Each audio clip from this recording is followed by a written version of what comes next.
Hello बच्चों, आज के इस वीडियो में हम कक्षा 4 का हिंदी का अर्धवार्षिक परीक्षा का पेपर देखेंगे। इसमें जो पहला प्रश्न है, विराम चिन्हों का अर्थ होता है। तो विराम चिन्ह का अर्थ होता है रुकना। अमरकंटक किस जिले में है? अनूपपुर जिले में। बालक क्या बजा रहा है? बालक ढोलक बजा रहा है। बंजारे के पास कौन सा जानवर था? तो जो बंजारा था उसके पास घोड़ा जानवर था। इंदिरा जी को पत्र लिखा था, तो जवाहरलाल नेहरू ने इंदिरा जी को पत्र लिखा था। सही शब्द चुनकर खाली स्थान भरना है। सूर्य पूर्व में उदय हो रहा है, क्या हो जाएगा? रहा है। गाय घास चरती है। वह पाठशाला जा चुकी होगी। मोहन घर जाता था। सीता पत्र लिखेगी, हो जाएगा क्या होगा? लिखेगी। अति लघु उत्तरीय प्रश्न है। निम्नलिखित वाक्यों के आगे सही विराम चिन्ह लगाना है। कितने सुंदर फूलों की माला है, ये चिन्ह लग जाएगा। अरविंद को पेड़ों से बहुत प्यार है, ये वाला चिन्ह लग जाएगा। समान तुक वाले शब्द बताना है। आती का जाती, दीवाना का परवाना। भगत सिंह का नारा क्या था? इंकलाब जिंदाबाद।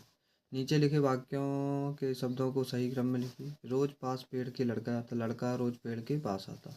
जवान गया हो अब लड़का, लड़का अब जवान हो गया। विलोम बताना है। दिन का रात, शांति का अशांति हो जाएगा। गोपाल और दूसरे लड़कों को कौन सा जानवर अच्छा लगता था? मिट्ठू नाम का बंदर अच्छा लगता था। लघुत्तरीय प्रश्न। रानी दुर्गावती का नाम दुर्गावती क्यों रखा गया? क्योंकि उनका जन्म दुर्गाष्टमी के दिन हुआ था, इसलिए। क्रिया तथा विशेषण की परिभाषा लिखकर दो दो उदाहरण देना है। तो क्रिया ऐसे शब्द जो किसी काम के होने या करने का बोध कराते उन्हें क्रिया कहते हैं। उदाहरण पढ़ना लिखना। विशेषण संज्ञा और सर्वनाम की विशेषता बताने वाले शब्दों को विशेषण कहते हैं। उदाहरण बड़ा, काला और लंबा। घोड़े के चित्र जो दिया है इसे देख के एक कविता लिखनी है, तो जो भी 5 लाइन की कविता आती है वो लिख देना है।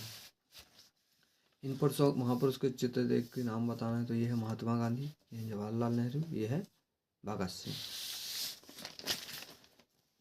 काका का काकी पुल्लिंग को स्त्रीलिंग में बदलना है। दादा को दादी, बकरा को बकरी हो जाए। संज्ञा की परिभाषा उदाहरण सहित लिखिए। किसी व्यक्ति, वस्तु, स्थान, गुण, धर्म, भाव आदि के नाम को संज्ञा कहते हैं। उदाहरण राम, पुस्तक, जयपुर। दीर्घोत्तरीय प्रश्न। वाक्यांशों को उसके सामने दिए गए वाक्य में जोड़कर लिखिए। क्या है भाई रमेश, क्यों छिप रहे हो? लिख देंगे क्या है भाई रमेश, क्यों छिप रहे हो। क्या है भाई रमेश, क्यों हंस रहे हो। क्या है भाई रमेश, क्यों हंस रहे हो। क्या है भाई रमेश, क्यों भाग रहे हो। क्या है भाई रमेश, क्यों भाग रहे हो। ऐसे हमें लिख देना है। अथवा का देख लेंगे, ध्यानपूर्वक पढ़ना है, फिर उत्तर देना। उसने चूहे को पकड़ा, चूहा गिड़गिड़ाने लगा। उसने कहा मुझे छोड़ दो, मैं किसी दिन आपके काम आऊँगा। शेर ने उसे छोड़ दिया।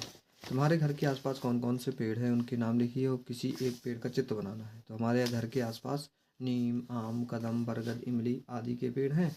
आपको इनमें से किसी एक का यहाँ पे चित्र बना देना है। रानी दुर्गावती का नाम क्यों अमर है? क्योंकि उन्होंने देश के लिए अपना क्या दिया था? अपना बलिदान दिया था, इसलिए रानी दुर्गावती का नाम इतिहास में अमर है।